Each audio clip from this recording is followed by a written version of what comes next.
Au Sénégal, la décision de Macky Sall de retarder l'élection présidentielle a été annulée par le Conseil constitutionnel qui a jugé que la loi adoptée le 15 février par l'Assemblée nationale était contradictoire avec la Constitution. Cette loi, pour le rappeler, avait repoussé l'élection de 10 mois. Maintenant, Macky Sall a son poste de président. Cette invalidation par le Conseil constitutionnel a été à l'origine d'une grave crise politique, laquelle constitue l'une des pires que le pays ait connu depuis des décennies. Avant qu'on ne continue, pour les nouveaux sur cette chaîne, on parle de culture africaine, d'actualité, d'histoire et on fait des analyses. Aussi, notre équipe offre des services d'animation, de modélisation 2D, 3D et de montage vidéo. Au besoin, contactez-nous à ce numéro et il y a des informations complémentaires en description. Revenons au sujet. La Cour constitutionnelle sénégalaise a invalidé jeudi le report de la présidentielle. Elle a déclaré contraire à la Constitution le texte adopté le 5 février par les députés reportant de 10 mois une élection prévue initialement le 25 février. Dans la foulée, le décret signé par le président Macky Sall qui reportait le scrutin a été annulé selon un jugement approuvé par 7 membres de la Cour constitutionnelle. Les juges ont par ailleurs invité les autorités à organiser les élections dans les meilleurs délais. Le président sénégalais avait décidé du report du scrutin présidentiel après des accusations de corruption visant 2 membres de la Cour constitutionnelle, des allégations consécutives au rejet des dossiers de certains candidats à la présidentielle. Macky Sall, qui ne brigue pas sa propre succession, justifiait aussi sa décision par la nécessité d'organiser un scrutin inclusif et transparent, plongeant le pays dans une nouvelle crise politique qui a déjà fait 3 morts. Comme vous l'avez entendu, le Conseil constitutionnel a jugé non conforme à la Constitution la loi approuvée par l'Assemblée nationale. Cette loi prolonge la période avant les élections de 10 mois, maintenant ainsi le président Macky Sall à son poste jusqu'à l'entrée en fonction de son successeur. Cette décision a été confirmée par un document vérifié, publié sur les réseaux sociaux et provenant d'une source interne au Conseil constitutionnel. Par ailleurs, le Conseil a annulé le décret promulgué par le chef de l'État qui, de facto, modifiait le calendrier électoral 3 semaines seulement avant l'échéance. Mais il constate l'impossibilité d'organiser des élections présidentielles à la date initialement prévue du 25 février, compte tenu du retard pris par le processus et invite les autorités compétentes à la tenir dans les meilleurs délais. Imaginez un instant qu'en fait, c'était ça le plan de Macky Sall. Il savait que ça n'allait pas passer. Il a quand même tenté une feinte dans le but, pas forcément de prolonger de 10 mois, mais de juste se laisser quelques temps de répit pour gérer quelque chose. Parce que la façon dont la France était pour puis contre lui, imaginez que c'était ça son plan plutôt. Imaginez que tout se passe comme il l'avait prévu. Et au passage, il y a quand même eu des morts. La décision de reporter les élections a déclenché une très forte réaction de la part de l'opposition et de la société civile qui ont dénoncé ce qu'ils qualifient de coup d'État constitutionnel. Cette mesure a également entraîné des manifestations au cours desquelles 3 personnes ont perdu la vie et des dizaines d'autres ont été arrêtées et jetées en prison. De nouveaux appels à manifester ont été lancés pour vendredi, donc hier, et un collectif de la société civile prévoit également une marche pour samedi. Avant la contestation, le président Sall a exprimé sa volonté de trouver des voies de l'apaisement. On parle d'apaisement après qu'il y ait eu les morts. Bravo. Des partenaires importants du Sénégal, oui, on sait de qui il s'agit, inquiets du risque de la survenue de violences, ont appelé le gouvernement à tenir des élections le plus rapidement possible. La Cour constitutionnelle a annoncé sa décision le même jour où plusieurs opposants, détenus en lien avec ce qu'ils appellent des troubles politiques récents, ont été relâchés. Mecheï Koureyssi Ba a déclaré que la plupart de ses clients impliqués dans une affaire politiquement motivée ont été libérés, ce qui concerne plusieurs dizaines de détenus.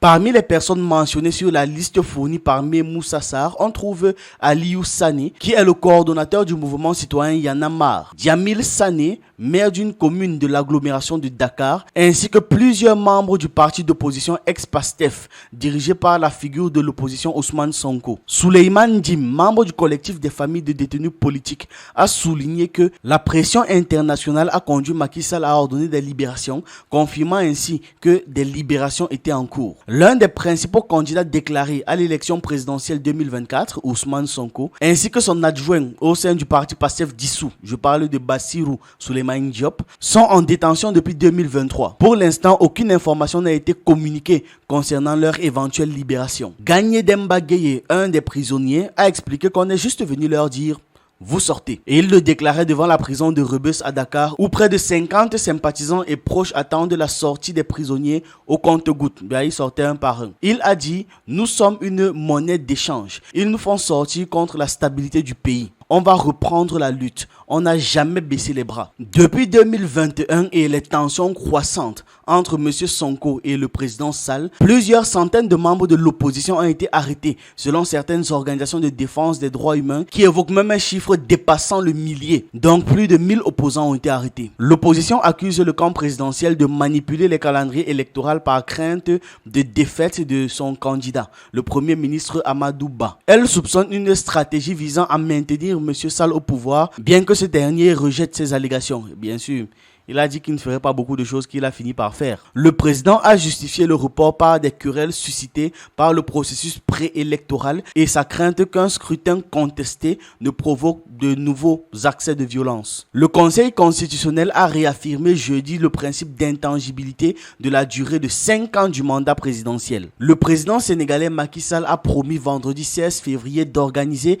l'élection présidentielle dans les meilleurs délais suite au rejet la veille par le Conseil constitutionnel de sa décision de reporter les élections initialement prévues le 25 février au 15 décembre 2024. Les services de M. Sall ont dit dans un communiqué qu'il entend faire pleinement exécuter la décision du Conseil et mènera sans tarder les consultations nécessaires pour l'organisation des élections présidentielles. Un peu plus tôt dans la journée d'hier, l'Union européenne, je ne sais toujours pas pourquoi ils mettent leur bouche dedans, a appelé vendredi tous les partis à respecter cette décision et à mettre tout en œuvre pour organiser les élections selon la décision du Conseil. Nabali Masrali, la porte-parole du chef de la diplomatie européenne, Joseph Borrell, a déclaré que les 27 pays membres de l'Union européenne condamnent l'usage inutile et disproportionné de la force contre les manifestants ainsi que les restrictions imposées dans l'espace civique. Elle a également rappelé que l'Union européenne avait déjà exprimé ses inquiétudes concernant l'annonce du report du scrutin présidentiel au 15 décembre. Lors d'un point presse, la porte-parole a souligné que cette décision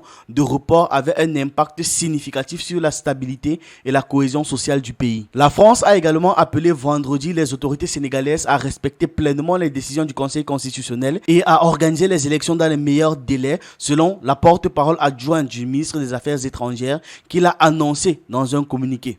Ce dernier a également encouragé tous les acteurs politiques sénégalais à œuvrer pour apaiser le climat politique en accord avec la longue tradition démocratique du pays. Depuis jeudi, 134 membres de l'opposition de la société civile détenus au Sénégal ont été relâchés. Selon les informations fournies par le ministre de la Justice, 90 autres ont été libérés dans la journée de vendredi. Souleymane Di, membre du collectif des familles de détenus politiques, a affirmé que 156 détenus ont été libérés jeudi et 500 au total doivent être libérés prochainement. Mais malgré tout, comme je le disais tout à l'heure, quant à Ousmane Sonko et Bassirou Diomaye Faye, à l'heure actuelle, aucune information n'a été communiquée concernant leur éventuelle libération. Suite à la décision du Conseil constitutionnel qui affirme l'impossibilité de tenir le scrutin le 25 février, l'opposition et la société civile dénoncent une fois de plus un coup d'État constitutionnel et ont appelé à des manifestations. Jeudi dernier, ces rassemblements ont été réprimés avec une telle force que 3 décès ont été causés. 3 personnes mortes, ce n'est pas petit.